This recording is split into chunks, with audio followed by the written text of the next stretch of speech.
Indonesia merupakan negara yang kaya akan budaya dan keberagaman. Bahkan untuk urusan mistis dan misteri, Indonesia memiliki berbagai cerita hantu tergantung dengan daerahnya masing-masing. Berikut ini kami akan menampilkan ilustrasi jenis-jenis hantu dari Indonesia bagian pertama. Pocong. Siapa yang tidak tahu dengan sosok hantu yang satu ini? Bisa dikatakan, hantu ini merupakan salah satu hantu paling terkenal dari Indonesia. Hantu ini berwujud menyerupai mayat yang dibungkus dengan kain kafan. Biasanya bergerak dengan cara melompat-lompat, bahkan terbang melayang. Wajahnya diceritakan berwarna hitam kehijauan dengan luka bakar yang mengeluarkan bau busuk serta mata berwarna merah. Diyakini pocong berasal dari mayat orang yang telah meninggal, namun ketika dimakamkan, tali pengikat pocongnya tidak dilepaskan terlebih dahulu, sehingga dia akan bergentayangan dan meminta bantuan orang-orang terdekatnya untuk melepaskan ikatan tali pocongnya. Pocong ini suka menampakkan wujudnya di sekitar kuburan, rumah kosong, dan yang paling terkenal adalah di dekat pohon pisang. Bahkan ada yang beranggapan bahwa rumpun pohon pisang merupakan tempat favorit bagi pocong untuk tinggal. Lu becong ya? Bukan, gue pocong. Ya Allah! Kuntilanak. Hantu yang satu ini sering diceritakan menampakkan wujudnya sebagai seorang wanita cantik berambut hitam panjang dan suka menggunakan baju terusan berwarna putih. Kehadirannya sering diiringi suara tawa yang khas, serta aroma dari bunga kamboja atau melati. Sosok kuntilanak terkenal usil dan suka menakut-nakuti orang. Konon katanya, untuk menangkal gangguan makhluk yang satu ini, kita diharuskan selalu membawa gunting, paku, bahkan pisau. Hantu ini dapat dikalahkan dengan cara menancapkan benda-benda tersebut tepat di atas kepala sang kuntilanak. Genderuwo. Genderuwo merupakan sosok makhluk halus berwujud penggabungan antara manusia dan kera.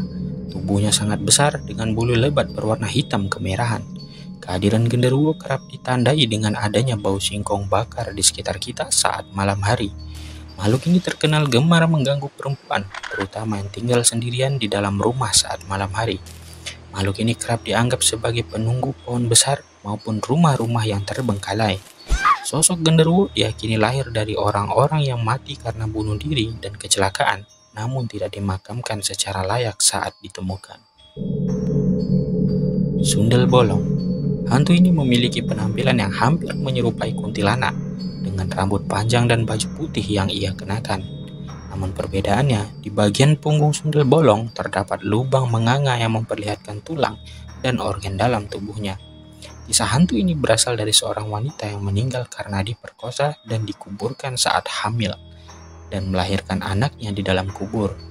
Sosok sundel bolong menjadi sangat terkenal ketika sosoknya dibawakan oleh Suzana dalam film Sundel Bolong pada tahun 80-an. Dengan adegan sundel bolong yang memakan sate sebanyak 200 tusuk sekaligus.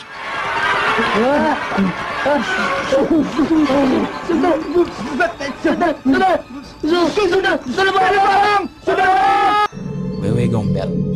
Wewe Gombel diceritakan berwujud wanita tua dengan ciri khas buah dada yang besar dan menjuntai ke bawah. Hantu yang satu ini sering diceritakan oleh orang-orang terdahulu gemar menculik anak-anak di saat senja atau menjelang maghrib. Anak-anak yang diculik oleh Wewe Gombel akan disembunyikan di atas pohon dan semak-semak, namun tidak bisa terlihat oleh orang lain. Untuk menyelamatkan sang anak, warga harus berkeliling dan meneriakkan nama sang anak sambil terus mengeluarkan suara keras. Konon, apabila sang anak tidak ditemukan saat matahari terbit, sang anak akan menghilang selamanya. Sementara itu, anak yang diculik oleh Wewe Gombel tidak akan sadar bahwa dirinya telah hilang, karena sang Wewe Gombel akan menyamar sebagai wanita cantik yang ramah dan merawat mereka. Wewe Gombel akan memberikan makanan berupa bangkai dan kotoran manusia yang tampak seperti makanan enak bagi korbannya, sehingga dia tidak akan sadar apa yang telah ia makan. Tuyul. Makhluk satu ini berwujud sebagai sesosok anak kecil dengan kulit berwarna kehijauan. Makhluk ini kerap dijadikan sekutu pesugihan untuk memperkaya diri majikannya. Sosok tuyul konon dapat ditangkap dengan cara menjebaknya dengan meletakkan hewan yuyu atau kepiting di dalam sebuah wadah berisi air. Sosok tuyul akan menghampiri wadah tersebut dan bermain-main dengan yuyu yang ada di dalam wadah tersebut. Kuyang. Makhluk yang satu ini cukup terkenal di Indonesia. terutama di daerah Sumatera dan Kalimantan. Beberapa orang menyebutnya sebagai kuyang, dan ada juga yang menyebutnya dengan nama palasik.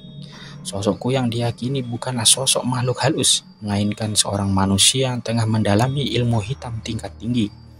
Kuyang diceritakan berwujud sesosok kepala wanita yang melayang-layang dengan organ tubuh bagian dalam yang masih menempel.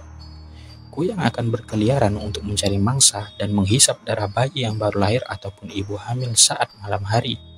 Sementara saat siang hari, kuyang akan berwujud layaknya manusia biasa.